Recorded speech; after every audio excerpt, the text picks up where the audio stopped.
로마서 3장 21절, 22절, 그리고 갈라디아서 2장 16절 이렇게 두 군데만 읽겠습니다.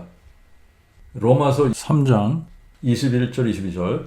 그러나 이제는 율법과 상관없이 하나님의 의가 나타났으니 이는 율법과 선지자들에 의하여 증거를 받은 것으로 오직 예수 그리스도를 믿음으로, 이 부분을 고쳐서 읽겠습니다.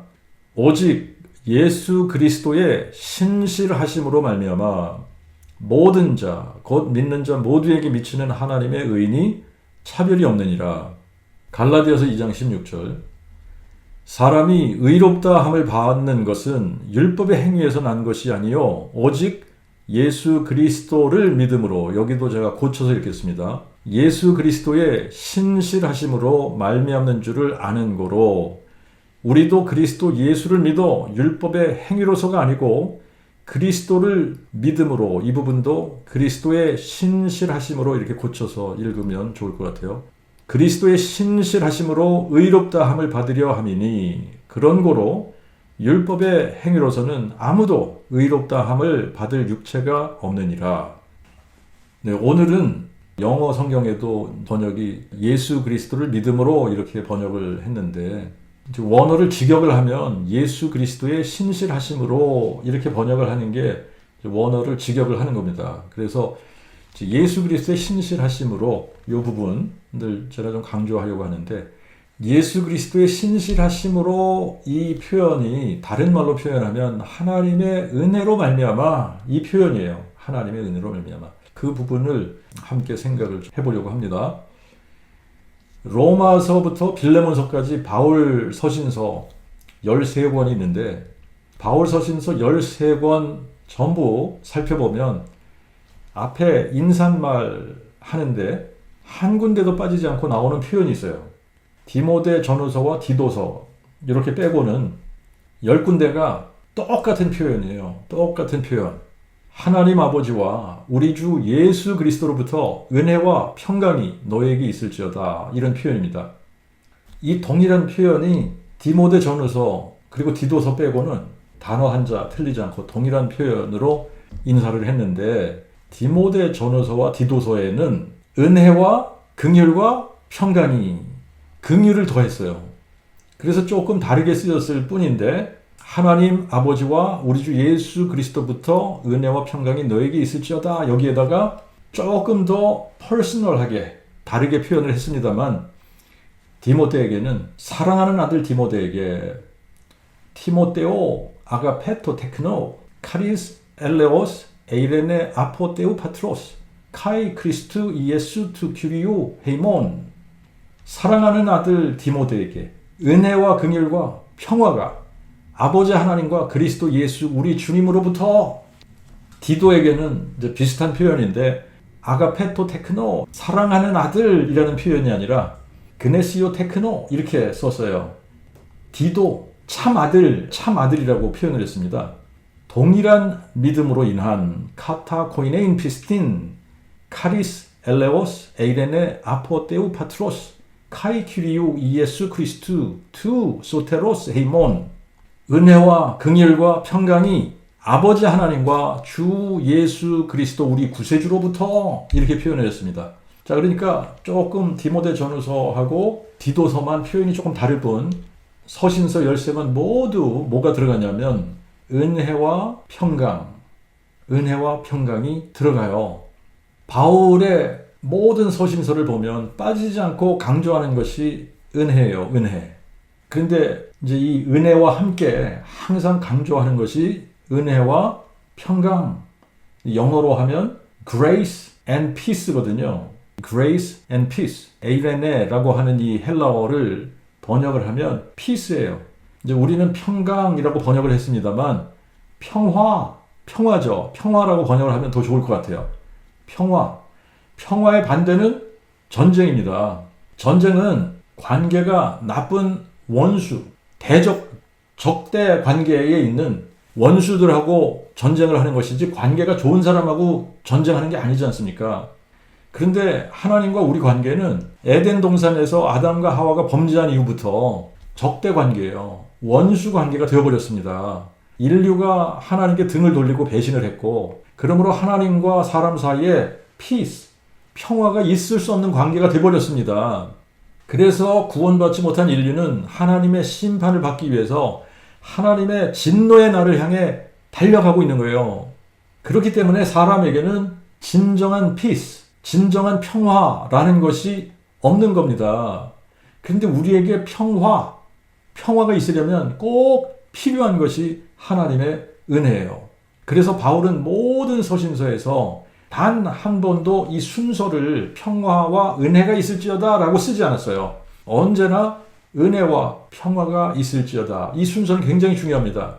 하나님의 은혜가 아니면 우리와 하나님 사이에는 평화가 있을 수 없기 때문에 그래요. 하나님의 은혜로만 평화가 임하는 거예요.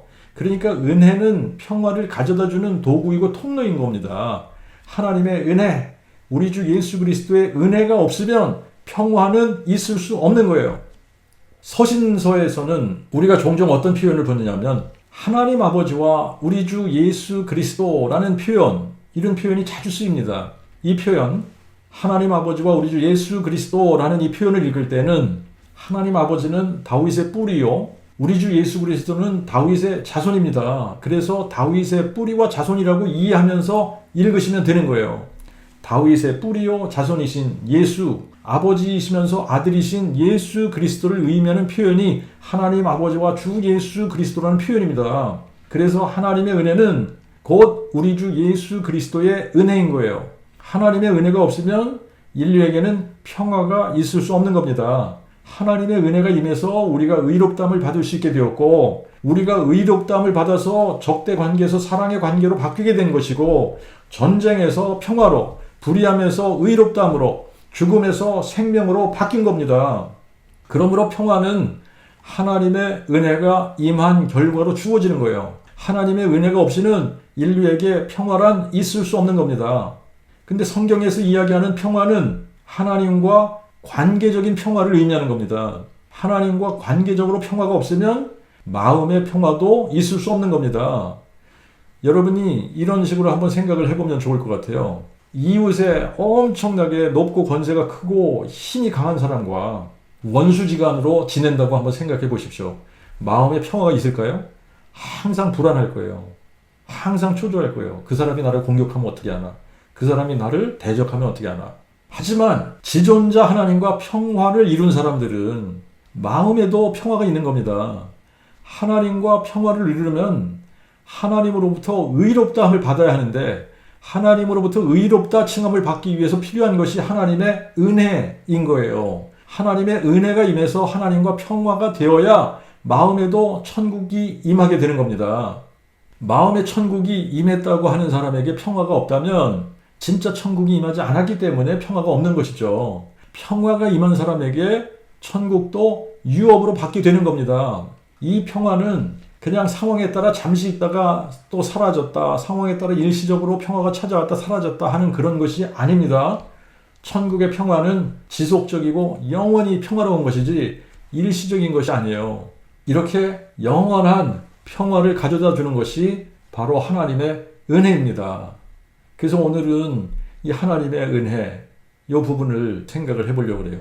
이제 쉽게 말해서 은혜라는 말은 거저주는 선물을 의미합니다. 받을 자격이 없는 사람에게 하나님께서 거저 주시는 선물, 이걸 하나님의 은혜라고 이야기를 합니다. 이것을 다른 말로 하면 하나님 앞에서 의롭지 않은 사람에게 의롭다함을 주시는 것을 말하는 것이고, 구원받을 자격이 없는 사람에게 구원을 주시는 것이 하나님의 은혜인 거예요. 천국 갈 수 없는 사람에게 천국 백성이 되게 하시는 게 하나님의 은혜인 겁니다. 그런데 사람들에게 천국이 있다고 생각하냐 이렇게 물으면, 믿지 않는 사람들도 대부분의 사람들은 천국이 있다고 생각을 해요. 그러면 죽어서 천국 갈 수 있냐 이렇게 물어보면 거의 대부분의 사람들은 이런 식으로 대답을 하는 것 같아요. 자기들 나름대로 천국 가는 기준을 정하는 거예요. 나는 살인한 적도 없고, 사기친 적도 없고, 도둑질 한 적도 없고, 다른 사람을 해한 적도 없고, 나쁜 짓 한 적도 없어. 어려운 사람 도와준 적은 있어도 나쁜 짓 한 적은 없다. 그러니까 자신을 상당히 도덕적으로 깨끗한 사람이라고 생각을 하는 겁니다. 그래서 천국이 있다면 못 들어갈 이유가 없다. 이렇게 생각을 하는 거예요. 근데 종교인이든 종교인이 아니든 거의 대부분의 사람들은 자신들이 살인하지 않고 도둑질하지 않고 사기친 적이 없으면 도덕적으로 깨끗한 사람이라고 생각을 해요. 그래서 천국에 들어갈 수 있다라고 생각하는 사람들이 꽤 많이 있습니다. 하지만 천국에 들어가려면 커트라인이 굉장히 높아요. 하나님 앞에서 100% 의롭다 칭함을 받아야 하는데 세상에는 하나님 앞에서 의롭다 칭함을 받을 만큼 선하고 의로운 사람은 아무도 없습니다. 하나님 앞에서 의롭담을 받으려면 100% 선하고 의로워야 하는데 100% 선하고 의로운 사람은 아무리 찾아봐도 없어요. 아무리 선한 일을 많이 했어도 하나님 앞에서 100% 선하고 의로운 사람은 없습니다.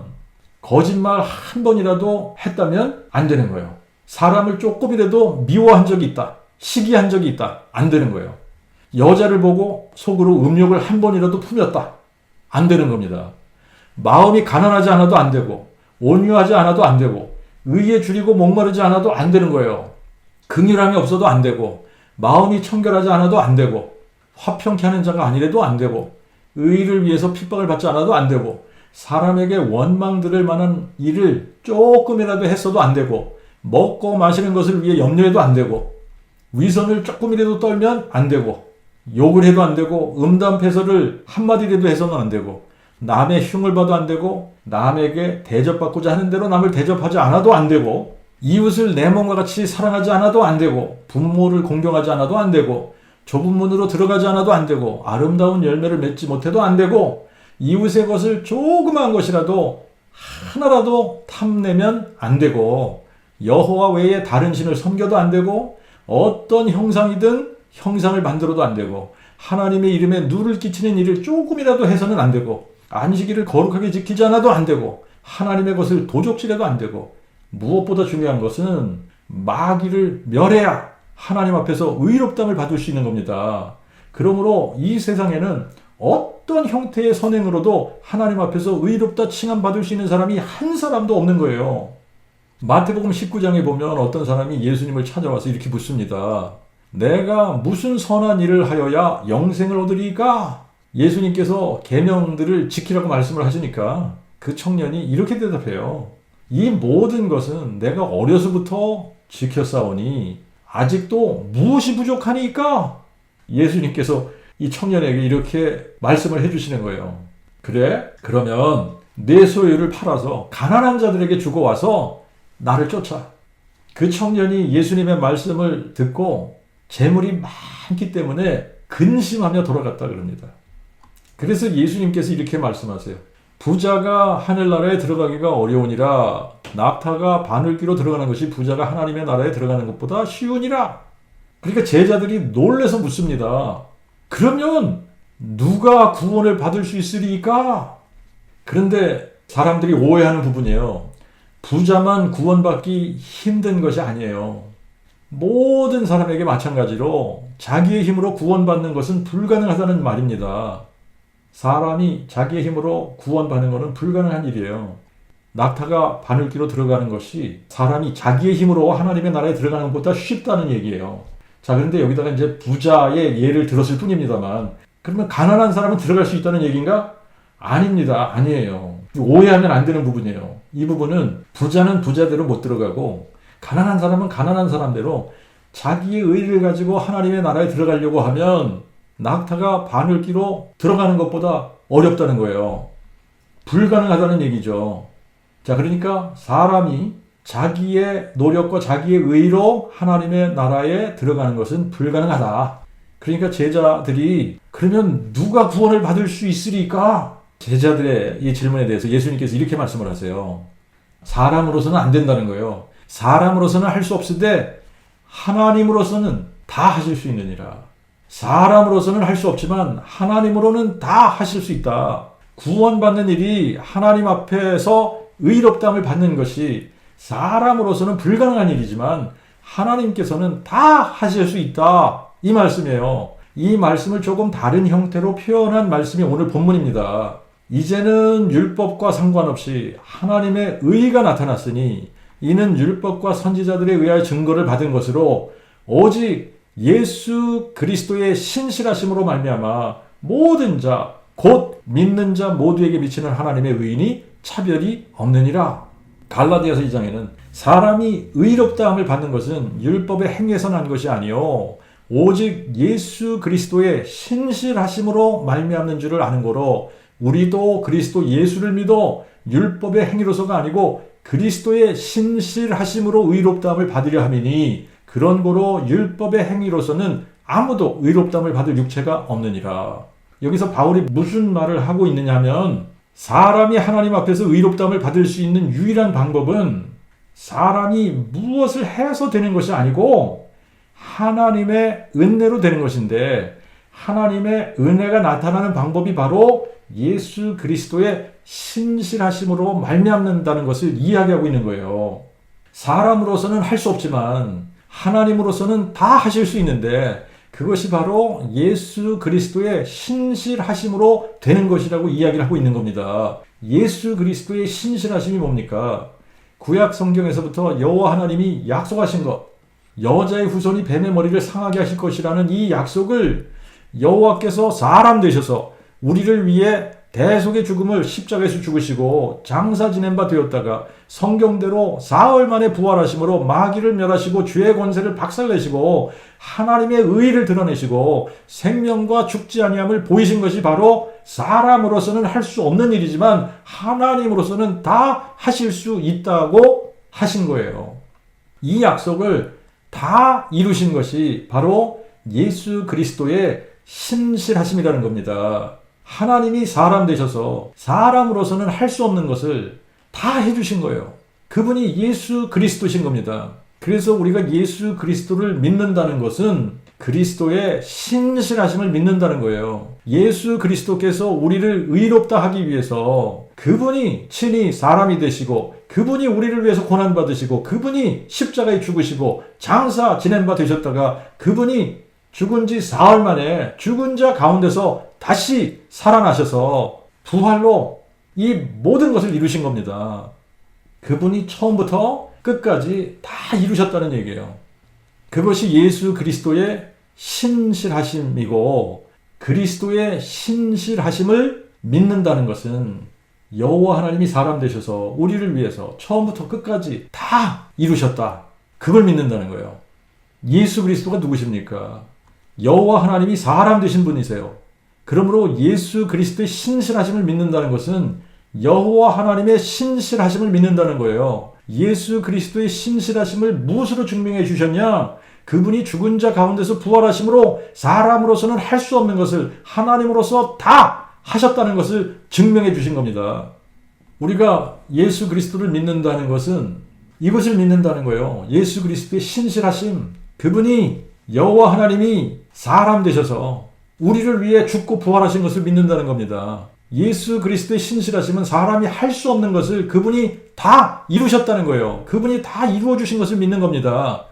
여호와께서 약속하신 대로 처녀의 몸을 통해 친히 한 아기로 한 아들로 주신 바 되셨고 우리를 위해 자신의 몸을 십자가에 내어주셔서 속죄의 제물로 주시고 성경대로 고난받으시고 성경대로 죽으신 후에 장사 지낸 바 되셨다가 성경대로 사흘 만에 죽은 자 가운데서 부활하심으로 마귀를 멸하시고 죄와 사망의 권세를 박살내셔서 누구든지 예수 그리스도의 신실하심으로 말미암아 마음에 믿는 모든 사람에게 의롭다 칭하실 것을 약속하신 겁니다. 우리도 그리스도 예수를 믿어 율법의 행위로서가 아니고 그리스도의 신실하심으로 의롭다함을 받으려 함이라. 이 말이 무슨 말이냐면 예수 그리스도의 신실하심으로 의롭다함을 받으려 한다는 말은 나의 어떤 행위나 율법을 지킴으로 의롭다함을 받으려 하는 것이 아니라 예수 그리스도께서 내가 의롭게 될 수 있는 모든 것을 처음부터 끝까지 다 이루어 놓으셨다는 것을 마음에 믿어서 예수 그리스도를 통해 의롭다함을 받으려 한다는 이야기입니다.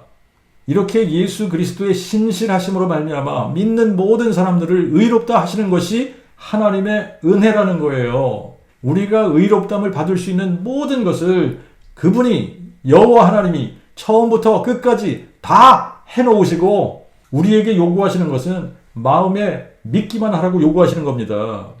우리에게는 일전 한 푼도 요구하시지 않고 손가락 하나 까딱하는 것도 요구하지 않으세요.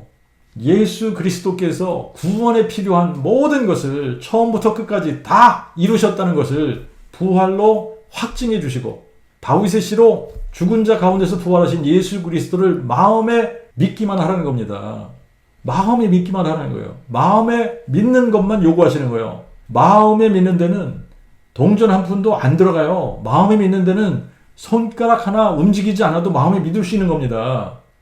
사람으로서는 할 수 없는 그것을 하나님이 친히 자기를 비워 종의 형체를 가져 사람의 모양으로 만들어지셔서 죽은 자들 가운데서 부활하심으로 헬라인이나 유대인이나 자일이나 종이나 남자나 여자나 상관없이 믿는 자 모두를 의롭다함을 받게 하신 것을 예수 그리스도의 신실하심으로 말미암아 라고 표현하신 겁니다.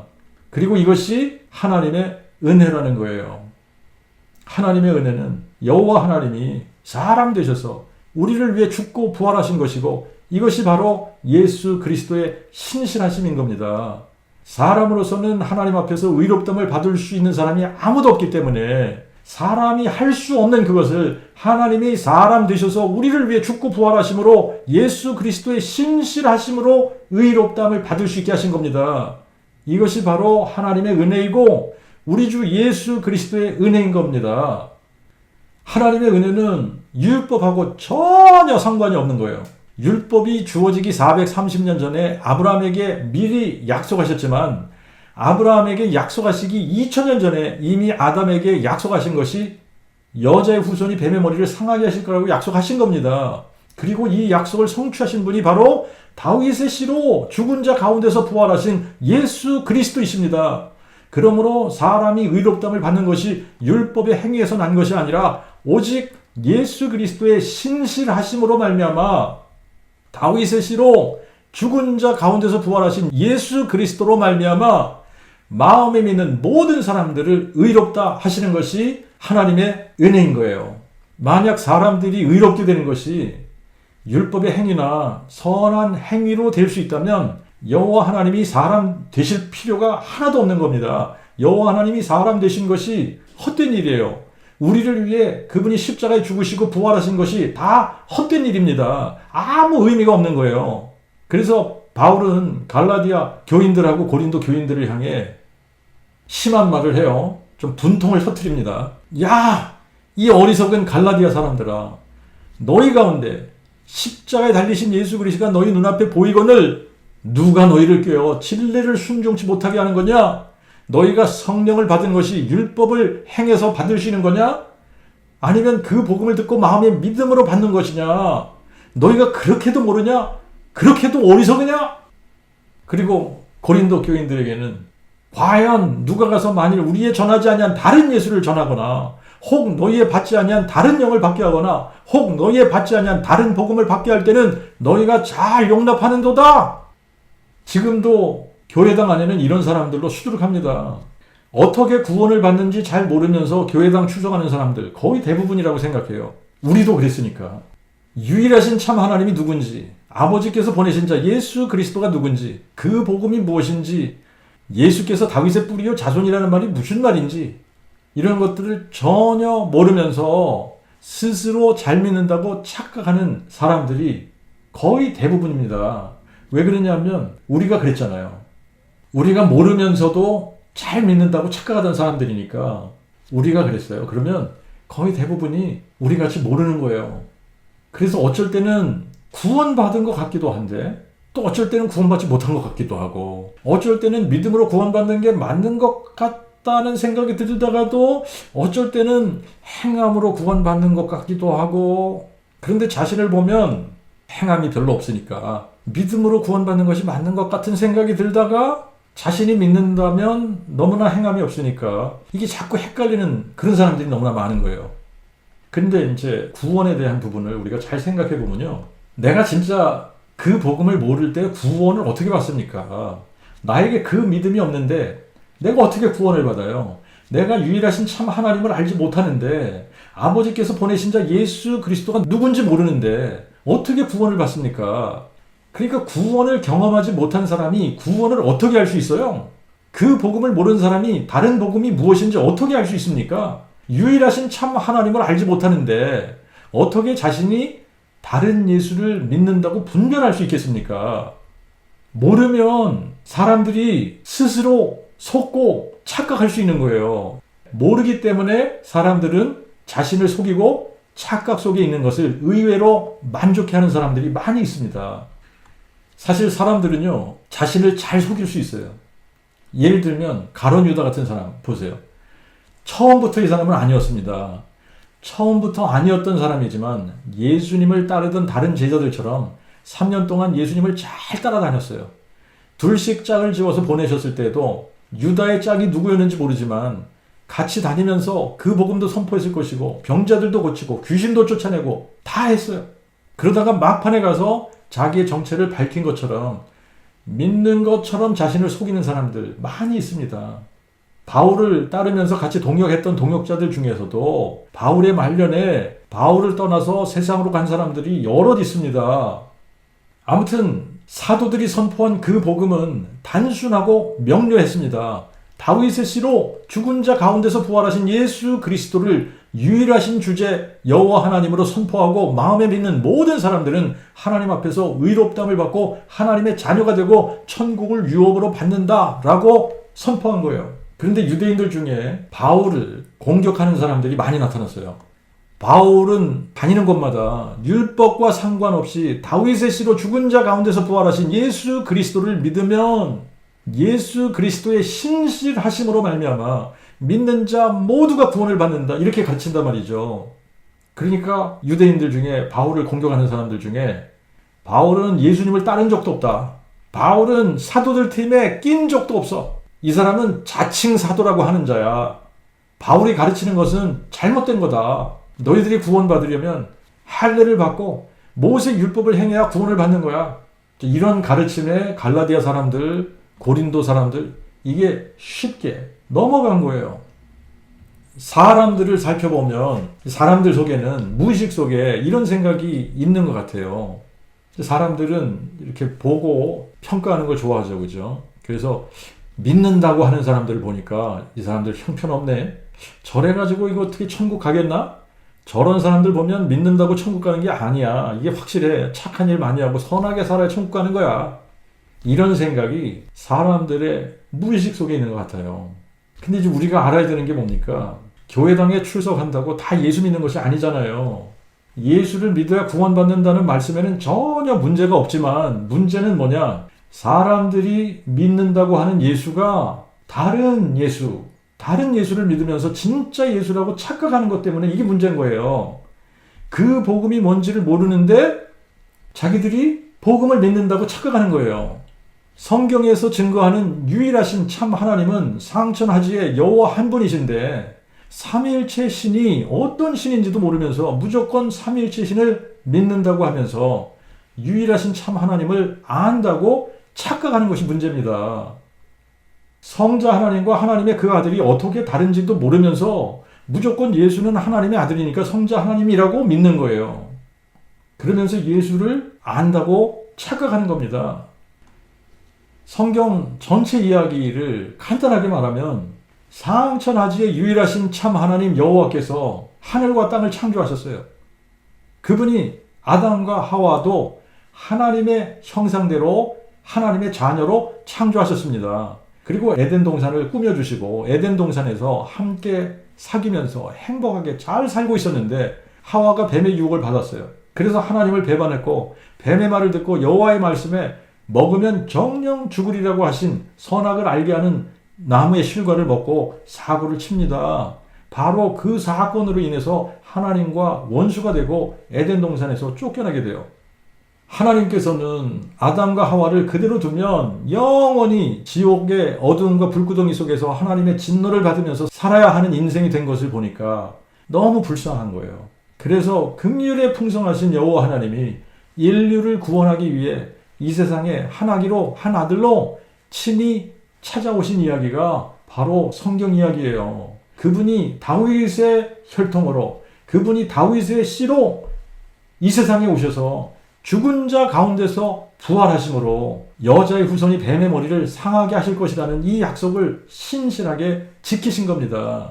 이 세상에 오실 때에 여호와 하나님이 다윗의 혈통에 한 처녀의 몸을 통해 한 아기로 한 아들로 주신 바 되면서 예수라는 이름으로 이 세상을 사셨어요. 근데 그 예수라는 이름의 뜻이 뭐냐면 여호와는 구원이라는 뜻이에요. 그러니까 우리를 구원하기 위해서 여호와 하나님이 사람으로 오셨다는 의미입니다. 그래서 그분이 친히 하나님의 나라를 선포하시고 수많은 기적들을 행하시면서 내가 그니라 그 복음을 선포하시고 죽은 자 가운데서 부활하셔서 마귀를 멸하신 것이 바로 그 복음인 겁니다. 우리가 성경을 읽으면서 죄로 인해 영원히 죽고 지옥 간다 이런 이야기를 하지만 영원한 죽음이라든지 지옥이라든지 이게 얼마나 무서운 건지 실감나게 깨닫는 사람은 없는 거예요. 죽을 병이 걸려서 내일 모레 죽을 것 같아도 사람들이 죽기 싫어하면서도 막연하게 그냥 죽음 그 자체에 대한 공포는 있는지 몰라도 죽음 후에 영원한 불구덩이 속에 간다는 공포를 가졌기 때문에 죽기 싫어하고 죽음을 두려워하고 그런 사람은 없는 겁니다. 그런데 만약에 우리가 지옥이 어떤 곳인가를 안다면 구원받지 못하고 지옥 간다는 게 얼마나 섬찟하고 가슴이 철렁 내려앉는 이야기냐 하는 거예요. 그러므로 우리가 진리를 알아야 하고 유일하신 참 하나님과 아버지께서 보내신 자 예수 그리스도를 알아야 되고 그 복음을 마음에 믿어야 구원을 받는데 진리에 목마른 사람들이 거의 없고 유일하신 참 하나님을 알고자 하는 사람들도 별로 없고 성경대로 믿고자 하는 사람, 성경대로 믿고자 하는 마음을 가진 사람들도 별로 없고 혹 성경에서 영생을 얻는 줄 생각하고 성경을 상고한다 하더라도 생명을 얻는 것임에도 불구하고 사람들은 다윗의 씨로 죽은 자 가운데서 부활하신 예수 그리스도께 오는 것은 원하지 않는단 말이죠. 다윗의 씨로 죽은 자 가운데서 부활하신 예수 그리스도가 누구십니까? 여호와 하나님이세요. 여호와 하나님이 사람 되신 분, 이분이 예수 그리스도십니다. 여호와 하나님이 사람 되실 때에 다윗의 혈통에 한 처녀의 몸을 통해 한 아기로 한 아들로 주신 바 되셔서 다윗의 자손이 되신 거예요. 다윗의 자손으로 오셔서 행하신 일이 무엇입니까? 죽은 자 가운데서 부활하셔서 마귀를 멸하신 겁니다. 약속대로 뱀의 머리를 박살내신 거예요. 그리고 부활로 자신이 여호와 하나님이 사람 되신 분이심을 확증해 주신 겁니다. 부활이라는 역사적 사실을 모든 사람이 믿을 수 있는 확실한 증거로 주시고 이 증거를 가지고 다윗의 씨로 죽은 자 가운데서 부활하신 예수 그리스도를 유일하신 참 하나님이신 여호와로 마음에 믿으라는 겁니다. 그러면 율법과 상관없이 모든 사람이 하나님 앞에서 의롭다함을 받게 하신다는 거예요. 모든 사람을 의롭다 하시기 위해서 샘플로 세우신 사람이 아브라함입니다. 아브라함이 의롭게 된 것은 모든 사람이 의롭게 되는 것에 대한 샘플이에요. 아브라함은 율법이 생기기 430년 전에 여호와 하나님의 언약을 받았고 그 약속을 마음의 믿음으로 의롭다 여겨진 사람입니다. 그래서 아브라함이 여호와 하나님을 마음에 믿었던 것처럼 예수 그리스도의 신실하심을 마음에 믿으면 아브라함이 의롭게 된 것처럼 마음에 믿는 모든 사람이 다 의롭게 된다는 거예요. 예수 그리스도의 신실하심을 마음에 믿는 모든 사람.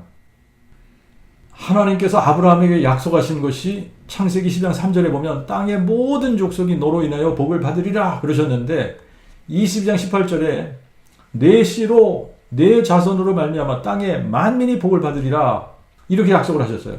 근데 이거를 바울이 갈라디아서에서 이 부분을 인용하면서 여러 자손들이라고 하지 않고 오직 하나를 가리켜 자손이라고 한 것은 아브라함의 자손으로 등장하실 그리스도를 가리킨 것이다 이렇게 이야기를 합니다. 그렇기 때문에 아브라함의 축복이 아브라함의 씨로 오시는 예수 그리스도로 말미암아 이방인에게까지 미치게 되고 이방인들도 예수 그리스도의 신실하심으로 말미암아 다윗의 씨로 죽은 자 가운데서 부활하신 예수 그리스도를 마음에 믿으면 약속대로 유업을 받게 하신다는 거예요.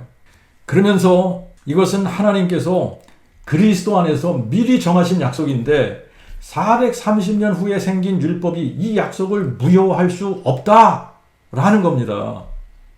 그렇다면 율법의 기능이 뭐냐? 율법은 마치 우리를 그리스도에게로 인도하는 지도교사와 같다는 거예요. 이것이 율법이 하는 기능이라는 겁니다. 그래서 결국은 우리로 하여금 예수 그리스도의 신실하심으로 말미암아 믿는 자 모두를 의롭다함을 받게 하는 것이 율법이라는 겁니다. 요한복음 5장 46절 47절에 보면 너희가 모세를 믿었다면 또 나를 믿었으리니 이는 그가 내게 대하여 기록하였습니다. 그러나 너희가 그의 글도 믿지 아니하거든 어찌 내 말을 믿겠느냐 그러셨습니다. 이게 무슨 말이에요? 모세의 율법을 따라가면 누구를 알고 믿게 된다는 겁니까? 예수님이 누군 줄 알고 믿게 된다는 이야기예요. 결국 유대인들이 예수님을 믿지 않았던 것은 그들이 율법을 믿지 않았기 때문에 예수님을 안 믿었다는 이야기입니다. 이것을 우리가 구약 성경을 통해서 이해하기 시작을 해야지 되는데 구약이나 신약이나 사람이 하나님 앞에서 의롭다함을 받고 구원받는 방법은 동일합니다. 그 복음을 마음에 믿는 거예요. 구약에서 최초로 선포된 그 복음은 여자의 후손이 뱀의 머리를 상하게 하실 것이다 라는 약속입니다. 여자의 후손이 뱀의 머리를 상하게 하실 것이다. 이 약속이에요. 여자의 후손은 여호와 하나님이 사람 되실 것을 약속하신 것이고 뱀의 머리를 상하게 하실 것이라는 것은 사람 되신 여호와 하나님이 죽은 자 가운데서 부활하셔서 죄와 사망의 권세를 박살내실 것이라는 약속입니다. 마귀의 권세를 박살내실 것이라는 약속이에요. 이 약속을 마음에 믿은 사람들은 여호와의 이름을 불렀고 여호와의 이름을 부른 사람들은 다 구원을 받았습니다. 이 약속이 점차 구체화되어지면서 여자의 후손이 아브라함의 씨로 오실 것이고 다윗의 혈통으로 나실 것이고 처녀가 잉태해서 아들을 낳을 것이고 베들레헴에서 나실 것이고 나사렛 사람이라 불리우실 것이고 그의 길을 예비할 자를 먼저 보내실 것이고 그분이 우리의 죄를 인하여 고난받으시고 십자가에 죽으실 것이고 부자의 묘에 장사 지낸 바 되셨다가 사흘 만에 죽은 자 가운데서 부활하실 것을 약속하셨어요. 이 약속을 이루기 위해서 아브라함을 택하셨고 이삭을 택하셨고 야곱을 택하시고 야곱의 12 아들들을 택하셔서 이스라엘 백성을 하나님의 백성으로 택하시고 12지파 중에 유다를 택하시고 유다의 자손 중에 다윗을 택하시고 다윗의 혈통으로 여호와께서 사람으로 이 세상에 나타나실 것을 약속하신 겁니다. 여호와 하나님이 다윗의 혈통으로 이 세상에 육신으로 나시기까지 이스라엘 백성들에게 필요했던 것이 뭐냐? 지도교사가 필요했던 거예요. 율법이 필요했던 겁니다. 구약에서 여호와 하나님은 율법과 율법의 제사 제도를 통해 이스라엘 백성들에게 여호와 하나님이 사람 되셔서 하실 일들을 미리 볼 수 있게 모형으로 주셨습니다. 사람이 하나님을 만날 수 있는 유일한 통로로 제사 제도를 제정해 주셨어요. 제사를 드리기 위해서는 제사 드리는 장소, 성전이 있어야 되고 제사장이 있어야 되고 제물이 있어야 됩니다. 그런데 이것이 다 하늘의 모형이라는 거예요. 제사 드리는 장소가 성전인데 성전은 하나님의 집을 성전이라고 하는 겁니다. 그러면 하늘나라 자체가 성전이란 얘기예요. 왜 그러냐면 하늘나라가 하나님의 집이니까. 그러니까 천국에는 성전이 따로 필요가 없다는 얘기예요. 하지만 하나님이 사람 되어 오실 때에는 사람의 몸이신 예수의 몸 자체가 여호와 하나님이 세상에서 거처를 삼으신 하나님의 집, 하나님의 성전이었던 겁니다. 그리고 제사장이 필요한데 우리의 대제사장은 한 분이세요. 멜기세덱의 서열을 따르는 예수 그리스도. 그러므로 레위 지파 아론과 아론의 자손의 제사장들은 멜기세덱의 서열을 따르는 참된 제사장 예수 그리스도를 포인팅해주는 모형이고 실체는 예수 그리스도이신 겁니다. 그리고 또 제물이 필요한데 아무 제물이나 되는 게 아니잖아요. 정결하고 흠없는 제물이라야 하나님께서 받으시는 겁니다. 그런데 이 흠없는 제물은 바로 죄가 없으신 예수님을 모형화한 것이란 말이죠. 구약시대에서 특히 율법이 주어진 후에 이스라엘 백성이 하나님 앞에 나아가기 위해서는 하나님께서 만나주시는 방법을 따라 나와야만 하나님을 만나게 되는 거예요. 근데 이거는 신약에서도 마찬가지입니다. 우리가 하나님을 만날 수 있는 유일한 방법은 하나님께서 정하신 방법이라야 되는 거예요. 구약에서는 사람들이 하나님을 아무 때나 함부로 찾아갈 수 없습니다. 하나님도 사람들을 아무 때나 어디서나 만나주신 것이 아닙니다. 하나님의 임재의 상징이 법궤이고 법궤를 덮고 있는 것이 시은좌인데 두 그룹 천사가 날개를 펴서 마주대하고 있는 그런 모습으로 법궤와 시은자가 있단 말이죠. 근데 이 법궤가 안착되어 있는 곳이 지성소인데 이 지성소에는 아무나 들어갔다가는 들어가는 즉시 죽게 되어 있습니다. 그래서 지성소를 가리는 휘장이 있는데 휘장의 무늬도 그룹 천사들의 모양을 하고 있는 거예요. 그러니까 하늘나라에 하나님의 보호자를 수종 들고 있는 천사들이 바로 그룹 천사들이라는 이야기입니다. 그런데 문제는 죄인들은 하나님을 마음대로 만날 수 없다는 거예요. 하나님을 보게 되면 보는 즉시 죽게 되는 거예요. 우리가 이 세상에서 뭐 대통령이나 왕을 만나는 것도 쉬운 일이 아니지 않습니까? 내 멋대로 대통령 만나겠다고 백악관 들어가 대통령 직무실로 막 뛰어들어가면 경호원들이 가만 놔두겠어요? 그래서 이 세상에서 대통령 만나는 것도 쉬운 일이 아닙니다. 그런데 하물며 우리가 하나님을 만나는 것이 우리 멋대로 쉽게 만나질 수 있겠습니까? 아담이 죄를 짓고 나서 한 것이 하나님의 얼굴을 피해서 숨은 거예요. 죄인은 하나님의 얼굴을 볼 수 없습니다. 보는 순간 죽어요. 그렇기 때문에 우리 힘으로 천국 가는 것은 불가능한 일인 거예요. 출애굽기 19장에 하나님께서 시내산에 임하실 때 우레와 번개와 빽빽한 구름이 산 위에 있고 나팔 소리가 심히 크니 진중 모든 백성이 떨더라 그랬습니다. 여호와께서 모세에게 이렇게 말씀하세요. 내려가서 백성을 경고하라. 백성이 뚫고 들어와 여호와께 와 보려고 하다가 많이 죽을까 하노라. 그리고 20장 19절에는 백성들이 모세에게 이렇게 말합니다. 당신이 우리에게 말씀하소서. 하나님이 우리에게 말씀하지 말게 하소서. 우리가 죽을까 하나이다. 사람은요, 하나님의 음성만 들어도 죽을 정도로 두려운 거예요. 여호와 하나님의 권세와 능력과 영광은 감히 그 무엇으로도 비교할 수 없는 그렇게 높으시고 절대 주권자시고 영화로우신 분인데 죄인된 인간이 하나님을 보게 되면 보는 그 순간 죽게 되는 겁니다. 하나님의 거룩 앞에서는 살아남을 수 있는 사람이 없어요. 다 죽는 거예요. 그런데 그런 하나님께서 우리 인생이 하나님을 만날 수 있는 유일한 길을 마련해 주셨는데 바로 그 길이 예수 그리스도의 신실하심이에요. 예수 그리스도의 신실하심. 구약에서 하나님께서 율법을 주신 것은 바로 이 예수 그리스도의 신실하심을 볼 수 있도록 인도하기 위해서 지도교사로 율법을 주셨다는 겁니다. 이런 예가 적절할지는 모르겠지만 쉽게 예를 들면 여러분이 서울에 있어요. 근데 서울에서 아틀란타로 오려면 자동차로 올 수가 없습니다. 여러분들이 아틀란타 오시려면 비행기 타야 돼요. 비행기 타야 올 수 있는 거예요. 자동차로는 안 돼요. 그런데 그 자동차로는 어디까지 갈 수 있냐면 비행기 타는 데까지 갈 수 있는 거예요. 율법 그 자체로는 우리로 하여금 천국을 갈 수 있게 하는 것이 아니지만 율법이 어디까지 데려다 줄 수 있느냐 하면 천국행 비행기 타는 데까지 데려다 줄 수 있는 겁니다. 천국행 비행기가 예수님이라면 율법이 포인팅하고 가리키는 것이 뭐냐면 천국행 비행기인 예수님을 가리키고 포인팅하고 있는 거예요.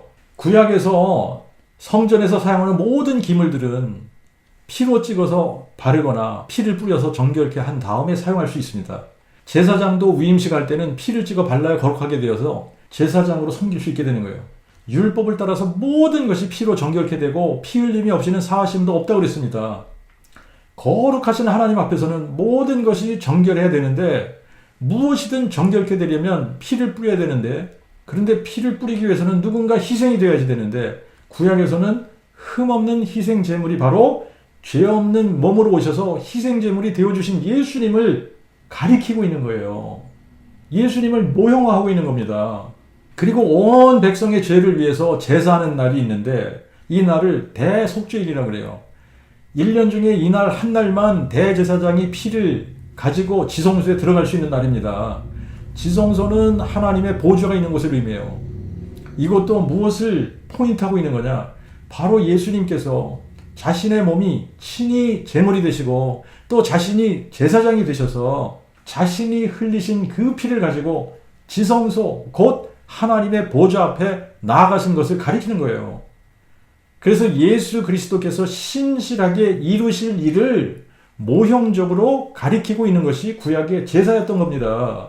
우리가 하나님 앞에서 의롭다함을 받으려면 율법이 포인팅하고 율법이 인도하는 것이 어딘지를 알아야지 되는 거예요. 그것을 모르고는 자기의 의의를 내세우는 사람들이 될 수밖에 없는 겁니다.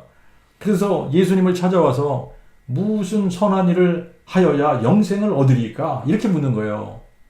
바울도 로마서 10장에 유대인 이야기를 하는 것 같지만 자기 이야기를 한 겁니다. 이스라엘 백성이 하나님께 열심은 있으나 지식을 쫓은 것이 아니니 그들이 하나님의 의를 모르고 자신의 의를 세우려 함으로 하나님의 의를 순종치 아니한 것이라. 하나님의 기준으로 보면 남의 것을 탐내는 것도 도적질이고 여자를 보고 음욕을 품으면 이미 간음한 것이고 형제를 미워했으면 이미 살인한 겁니다. 자신의 기준으로 보면 깨끗한데 하나님의 기준에 갖다 대면 깨끗한 사람이 하나도 없는 거예요. 바울도 율법의 의로는 내가 완전한 사람이다 그랬어요. 그런데 다윗의 씨로 죽은 자 가운데서 부활하신 예수님을 만나고 나니까 자기가 자랑했던 모든 것들이 다 배설물 같다는 것을 알게 된 거예요. 하나님 앞에서 우리의 의는 배설물 같은 겁니다. 이미 우리의 마음은 살인했고 이미 우리의 마음은 간음했고 이미 우리의 마음은 도적질한 사람들입니다. 그런 의를 가지고 어떻게 하나님을 만나겠다는 겁니까? 우리는 우리의 의를 가지고 하나님 만나면 그 자리에서 죽습니다. 그리고 영원히 지옥 고통을 받게 되어져 있습니다. 그래서 바울이 그토록 외치는 것이 뭐냐면 우리의 의로는 안 된다는 거예요. 우리의 의로는 안 된다. 예수 그리스도의 신실하심으로만 되는 거야. 율법의 행위로는 안 돼. 여호와 하나님이 사람 되셔서 마귀를 멸해 주셔야 되는 것이다. 그러므로 아무도 율법의 행위로는 의롭다함을 받을 육체가 없다. 만약에 그럴 수 있다면 여호와 하나님이 사람 되시는 것이 헛된 일이고 그분이 우리를 위해서 고난받고 십자가에 죽으신 것이 헛된 일이고 그분이 죽은 자 가운데서 부활하신 것도 헛된 일이죠. 그러나 우리가 예수 그리스도의 신실하심을 믿으면 그분이 우리를 위해 자기를 비워 종의 형체를 가져 사람들과 같이 만들어지셨고 다윗의 혈통으로 나셔서 죽은 자 가운데서 부활하셔서 마귀를 멸하시고 사망을 영원히 패하시고 죄를 없이 하시고 영원한 생명을 드러내셨기 때문에 누구든지 다윗의 씨로 죽은 자 가운데서 부활하신 예수 그리스도의 신실하심을 마음에 믿는 모든 자에게는 유대인에게나 헬라인에게나 차별이 없이 아브라함을 의롭다 하셨던 것처럼 믿는 자 모두를 의롭다 하시고 하나님의 자녀로 입양하셔서 천국을 유업으로 받게 하신다는 겁니다. 지존자이신 여호와 하나님이 우리를 초대해서 함께 교제하자 하는 것을 한번 생각해 보세요. 내가 하나님을 아버지라 부르는 것이 얼마나 놀라운 일인지를 생각해 보시기 바랍니다. 그는 나로 더불어 먹고 나는 그로 더불어 먹을 수 있는 관계가 되었다. 이거를 한번 상상해 보세요. 하나님 만날 수 있는 사람이 아무도 없는데 하나님이 만나주시지 않으면 모두가 다 지옥 가는데 하나님께서 친히 우리를 만나주시기 위해 자기를 비워 종의 형체를 가져 사람들과 같이 만들어주셨고 사람의 모양으로 나타나셔서 자기를 낮추시고 죽기까지 복종하셨으니 곧 십자가에 죽으시니라. 자기를 비워 종의 형체를 가져 사람들과 같이 피조물로 만들어지신 하나님이 누구십니까? 상천하지 홀로 한 분이신 여호와이십니다. 여호와께서 우리를 위해 피조물이 되신 거예요. 사람이 되신 겁니다. 말도 안 되는 일을 그분이 우리를 위해 행하신 거예요. 그것이 예수 그리스도의 신실하심이고 예수 그리스도의 신실하심이 바로 우리에게 쏟아 부어주신 하나님의 은혜인 겁니다. 그분이 우리를 위해 죽고 부활하셔서 마귀를 멸하시고 영원한 생명을 주시기 위해 자기를 비워 처녀의 몸에서 종의 형체를 가져 사람의 모양으로 만들어지셨던 거예요. 그분이 바로 우리의 영전하신 아버지인데 한 아기로 한 아들로 이 세상에 오신 겁니다. 그분이 예수 그리스도신 거예요. 창세기에 보면 하나님께서 우리를 하나님의 형상대로 하나님의 모양을 따라 창조하셨다라는 말씀이 있습니다. 우리가 하나님의 형상을 따라 지음을 받았다라는 이 한 말씀이 우리를 얼마나 고귀한 존재로 만드는지 몰라요. 동시에 우리는 하나님의 형상대로 지음받았다는 말씀이 무슨 말씀인지 잘 이해가 안 가는 어려운 말씀이기도 합니다. 예수님 오시기 전에는 안식일에 제사를 드렸어요. 예수님 당시에도 성전이 있었습니다. 유대인들은 토요일을 안식일로 지켰어요. 예수님이 십자가에 죽으시고 장사 지낸 바 되셨다가 사흘 만에 다시 살아나시고 40일을 사람들에게 보이시고 성경을 풀어서 가르치신 후에 사람들이 보는 앞에서 하늘로 올리우셨습니다. 십자가를 지시기 전에 성전을 내려다보시면서 하신 예언의 말씀이 있었어요. 이 성전은 돌 위에 돌 하나도 남지 않고 다 무너지리라. 성전이 없어지면 제사제도는 완전히 폐지되는 거예요. 제사제도 없어지는 겁니다. 지금은 우리가 제사를 드린다고 하지 않고 예배를 드린다고 합니다. 요한복음 4장에 예수님이 수가성 여인에게 이 산에서도 말고 예루살렘에서도 말고 너희가 아버지께 예배할 때가 이르리라. 너희는 알지 못하는 것을 예배하고 우리는 아는 것을 예배하느니 이는 구원이 유대인에게서 남이니라. 그러나 때가 오리니 곧 이때라. 참으로 예배하는 자들은 아버지께 영과 진리로 예배해야 하리니 아버지는 이렇게 자기에게 예배하는 자들을 찾으시느니라. 하나님은 성령이시니 아버지를 예배하는 자는 영과 진리로 예배할지니라. 이 말씀을 바울은 로마서 12장 1절에 이렇게 풀어서 로마 교회에 보냈어요. 그러므로 형제들아, 내가 하나님의 자비로 너희를 권하노니 너희 몸을 하나님이 기뻐하시는 거룩한 산 제사로 드리라. 이는 너희의 드릴 영적 예배니라. 구약에서 제사를 드릴 때 아무렇게나 내가 원하는 대로 제사를 드릴 수 없는 것처럼 제사는 정확하게 하나님께서 원하시는 대로 드려야 했던 것처럼 예배도 하나님께서 찾으시는 예배를 드려야 하는 겁니다. 제사나 예배는 하나님이 우리를 만나 주시기 위해서 우리를 부르시는 거예요. 구약에서는 다윗의 혈통으로 사람들이 오셔서 죽은 자 가운데서 부활하실 사람 되실 여호와를 바라보고 믿으면서 성전에 흠없고 정결한 소나 양을 제사장 앞으로 가지고 가서 제사를 통해 하나님께 나아갔지만 지금은 예수 그리스도의 신실하심으로 이 모든 것을 이루신 것을 보고 다윗의 씨로 죽은 자 가운데서 부활하신 예수 그리스도를 여호와 하나님이 사람 되신 분으로 마음에 믿음으로 우리 자신이 성전이 되고 우리 자신이 왕 같은 제사장이 되고 우리의 몸이 산 제물이 되어서 날마다 하나님이 기뻐하시는 거룩한 산 제사를 드리면서 다윗의 씨로 죽은 자 가운데서 부활하신 예수 그리스도를 여호와 하나님이 사람 되신 분이라고 선포하는 것이 우리에게 임한 하나님의 은혜이고 그것이 우리 주 예수 그리스도의 은혜인 것입니다.